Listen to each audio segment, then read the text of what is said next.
কী করেছি, কী খেয়েছি, কোথায় গিয়েছি সেটাই আপনাদের সাথে শেয়ার করার জন্য এসেছি। তো হ্যালো এভরিওয়ান, আসসালামু আলাইকুম। সবাই কেমন আছেন? আশা করি অনেক ভালো আছেন। আমিও আপনাদের দোয়ায় অনেক ভালো আছি। কোনো প্ল্যান ছাড়া চলে গিয়েছিলাম আমরা কাচ্চি ডাইনে কাচ্চি খাইতে।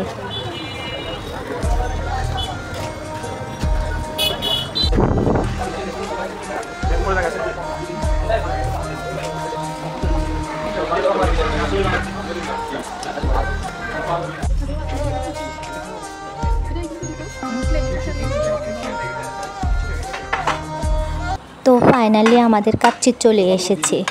কাচ্চিগুলো অনেক মজা ছিল, আমরা অনেক মজা করে খেয়েছি। সত্যি অনেক সুন্দর মোমেন্ট ছিল। আসলে সুন্দর মোমেন্টগুলো অনেক তাড়াতাড়ি চলে যায়। ভিডিওটা আজকের মতো এখানে শেষ করছি। আর ভিডিওটা ভালো লাগলে অবশ্যই লাইক কমেন্ট করবেন। ধন্যবাদ সবাইকে।